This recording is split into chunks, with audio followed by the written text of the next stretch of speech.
Hi guys, Katie here, CrossFit Bethesda. On this cool Sunday evening, I wanted to go over some at-home mobility tips with you and things that you can do. These are different things that I use with clients and have great success with. So here's just some ideas that you can do after we're done with this video. I'm going to go ahead and post it on YouTube. So if you're looking for some stuff, these are just going to be a couple of different ways that you can access different things. So we're going to start with just some core work. Everything that I do is going to involve releasing something and then activating something else. So I'm going to stretch out something. I'm going to give you a couple different ways to do it. Immediately after you do that release or that stretch, then you can fire up, is what I'll say, something else. So if you're with me, go ahead. If you have a foam roller, it helps. A lacrosse ball, it helps. Otherwise, I'm going to show everything for if you don't have those things. So I'm going to do everything just with stretches, but I'll give you different ways that you can use those tools, foam rollers, lacrosse balls, if you have them. First one. We'll go over if you've got trouble firing your core. So if you've got a lack of abdominal engagement, sometimes what I'll see is there's going to be something going on with your back compensating. Maybe your lower back's really tight for some reason, you can't figure it out, and you just can't get that core to engage the right way, the way you're looking for. One thing that I'll try is I'll do some stretches of my lower back, give you a couple different ways, and then we'll activate the core. So something that I'll do sometimes to stretch out the lower back is I'll come down and I'll try to just create length in the erectors and the multifidus, those muscles, different ways. So one way I'll do it is with rotation. Another way I do that is with doing some cat and cow style things. So with rotation, I'm just going to grab a knee and push it over. I'm just going to hang out here. So sometimes you'll feel a stretch through the glute, sometimes you'll feel it through your back. It really just depends where it is. When you do this, you don't want to let this arm come up like that. You want to keep the arms flush with the ground. That might mean that your leg is up here. That's fine. Just try to let that go and find a stretch.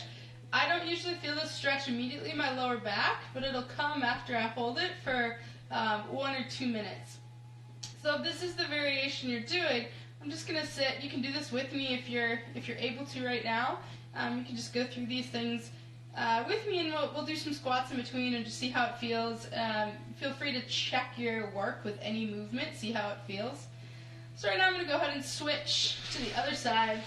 I'm going to let the other knee go across, creating length on more the left side of my spine now. But again, it just kind of depends on where you're tightest and what's going on in your body as to where you're going to feel these things. So I'll hold this for about a minute, and then after that we're going to go side to side a few times before we activate the core. Find a nice stretch, and then we'll go side to side. In this, I'm just going to keep my knees together. We're just going to come side to side about 10 times. Keep your shoulders down as you move back and forth. As you do this, you're already going to start to get some of that core engagement. Last count. Let's go 3 more. Okay, and then from here, one of my go-to core exercises for gentle activation is just going to be that dying bug position. So my knees over my hips, I'm pushing my lower back down into the ground, and I'm just compressing. And if you look really closely, you can actually see this shaking right now because it's such a tight lock that I'm trying to get. So I'm just going to hold it. Sometimes I'll have people grab a kettlebell and just lift your shoulders off the ground. Again, it's not necessary. Other variations, you can go and add your legs in. Again, not necessary. I usually find the best success with the simplest things and the most gentle activation. I'm just going to push that down into the ground. I'll hold that for 10, no more than 30 seconds, and release. And I might do that one more time, so I'll do a couple more side to side. 2, I'll go 10 times total, 5 on each side. 4, 5, and then I'm going to go right back into that core activation. Just Just hold that for about 10 seconds. Trying to relax everything else. And I'll just let go. Alright, another thing that I'll find with people is your adductors, so your inner thighs, will also take over for the core. So a great stretch for that I like to do is going to be this kind of triangle kind of pose. So I'll come to the bottom of my lunge, and then I'll swing my left foot, so my right foot's forward. I'll swing my left foot towards my right, take my right hand in, and I'll just open up. So generally people are going to find a big stretch in the inner thigh. Sometimes you'll find it in other places. I'm just going to hold this for about 30 seconds, maybe up to a minute. And again, right after this, I'm going to activate my core any way you like. You can do that in that dying bug position like we just did. I'm going to do a plank this time. Sometimes if I'm doing a warm-up in a class, I'll actually do scapular push-ups during this. So you're going to have that core activation. Right now, let's just hold a plank for 10 seconds. Keeping a really tight core, so I'm trying to clamp my ribs down to my belly. 3, 2, and 1. And then I'll switch sides. So I'll come up, left foot forward, right foot in, left hand comes inside of your foot. Just going to open up and find that stretch in my left inner thigh. Hold this again for about 30 seconds to a minute.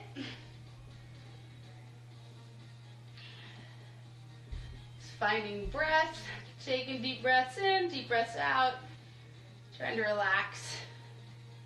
And then I'll find that plank position.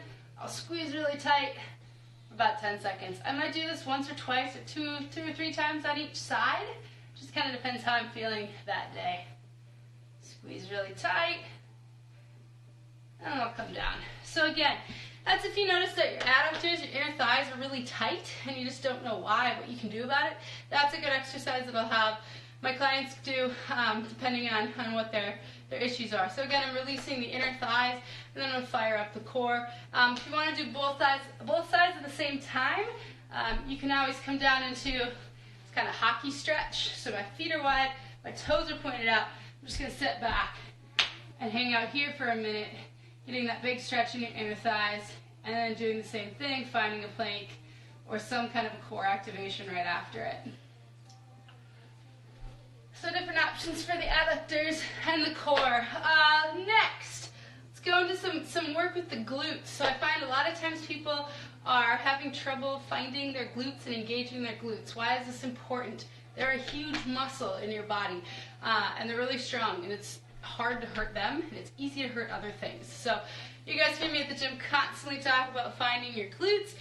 Here's some really easy things that you can do to help yourself while we are at home. So you can come down, finding a calf stretch. I'll show you a couple ways to do it. One, stretching out your calves. Oh, before I do that, the common thing I see a lot of is your calves will take over for your glutes. We'll also talk about piriformis taking over for your glutes next. But right now, we're going to focus on if your calves are taking over for your glutes. So you're having trouble getting that glute activation.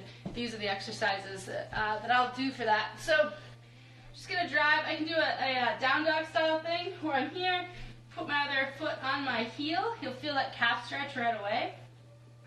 So I'll just focus on my left leg for now, and we'll do the other one later. So I'm just going to push. Find this stretch for about 30 seconds. And then after those 30 seconds are up, I'm going to flip over. You can do double leg, regular glute bridges, or since I'm only focusing on one foot, I can just do a single leg glute bridge. Finding my glutes on the way up, squeezing, and then coming back down. Trying to make sure that my calf is not firing. Keeping my toes down, keeping that whole foot down. This is one if you have a foam roller. This works pretty well too. You don't need to mash the calf to death. Sometimes that's what I see is people think more is better in terms of stretching. I generally think less is better in working on some stretching and then some activation. So gently roll out that calf. You can put the foot on top of it. Again, I don't necessarily think it's necessary. That's case dependent. Just come back and forth. Get some movement. Spend a minute or two. And then right after you do that, switch side, flip over, and give me a couple glute bridges. 5 to 10 It's usually a good number of activation exercises. Let's get a set of 5. One last way to do that, let me see if I have a good prop for it.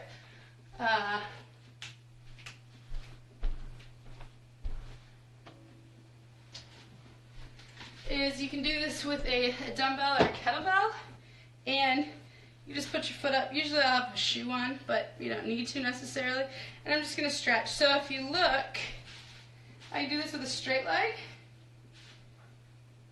I'm going to get some of the more superficial calf muscles. So like your gastroc, it's going to lay outside of your soleus. You're going to usually stretch more of those right here. And then you can bend your knee, drive your knee forward, stretch some of the deeper calf muscles. Also get some ankle stuff in there when you do that. So again, just a nice big stretch. I'll use a dumbbell or a kettlebell. Right now I have a yoga block. It's just what I have in the living room. And after that, I do some glute activation.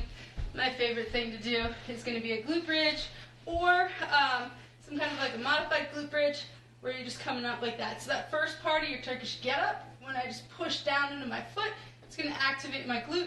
It's a little more gentle of an activation, and I'll just feel that nice little burn. So remember, this is all about signaling what to fire and when. It's not about developing that strength. All right, so it's calves to glutes. Another one, I've got 2 more I'm going to go over today, is your piriformis to glutes. So a lot of things can happen with the piriformis and all the external rotators of your hip. Not just your piriformis, but people often talk just about that. There's a lot more muscles in there, but doing this combo can definitely help activate that. So for that, one of my go-to stretches is, show you the go-to stretch, and then I'll show you the lacrosse ball version. If I just lie down on my back and figure 4, then I'm going to grab my knee, and then with my elbow, I'm going to push that knee out. So I'm just pushing out. I'm going to find a stretch some of these deeper muscles in here. So push out, keep your back on the ground, shoulders relaxed, head and neck down. Push that knee out. Take some deep breaths. Again, holding this 30 seconds to even up to 2 minutes. Usually my go-to is like 30 to 60 seconds. No problem if you hold it a little bit longer than that. And this time I'm going to just demonstrate the activation then with that Turkish get-up. So I'm going to put my foot down. I'm just going to push up. Feel that glute, feel that activation of the glute maximus. And then come back down. Pushing up.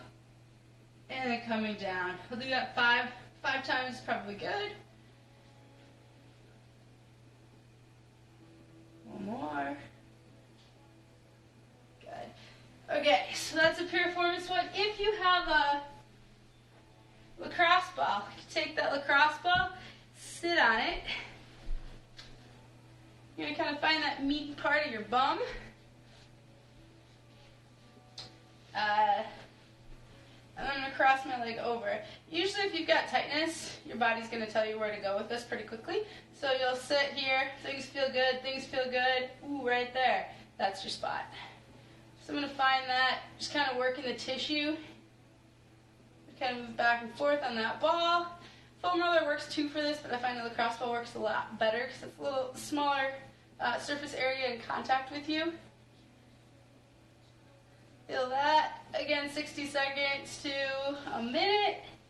And then we can do some glute activation via a single leg glute bridge if you've got good pelvic stability, or you can do just the first part, kind of that first push off of a Turkish get-up. Pushing my knee out and driving through my heel. 5 of those. And you can come on up. One thing I haven't done yet is if you want, as you're doing these things, to kind of check how your body feels with it, do a couple air squats. So do a few squats. And I can tell you I did a lot more work on my left side than my right, just based on how it's feeling. A couple squats, do some of the things that we've just talked about, and then do a couple more squats. The last thing I'm going to go over is some upper body stuff. And grab a towel. So you can use anything for this. I'm going to use Pretzel's pajamas. A towel works better if you have it, or a PVC pipe, or a broomstick, any of those things. We're just going to stretch out the kind of the front side of the body. So oftentimes I'll see a lot of people with inactive lats. What does that mean? I'm going to go do a bunch of pull-ups, I'm going to go do a bunch of rowing, and my lats really are not firing when I want them to be. That's a problem. What takes over, what do I find a lot, is I see a lot of biceps and pecs taking over for the lats. How do I address that? Is I'm going to just stretch out the biceps and the pecs and then fire up the lats. So stretching out, you take that, take a towel, a t-shirt, a PVC pipe, and we're just going to go do some pass-throughs.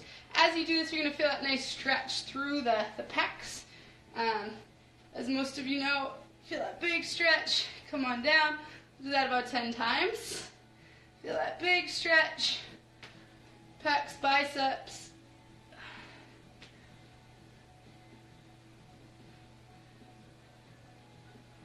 We'll go 5 more times. 4, 3,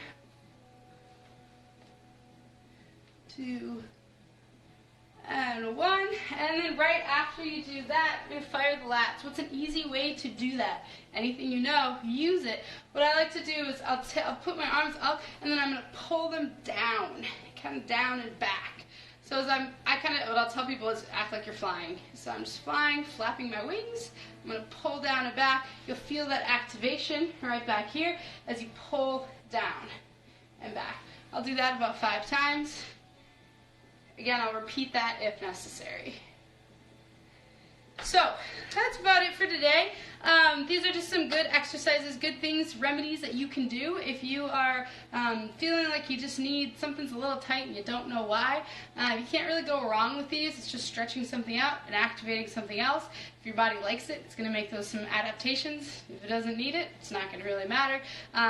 But it's just going to help you warm up. So great thing to do before or after a workout, or in the morning or evening when you got a little time and you're looking for something to keep you moving. Thanks, guys.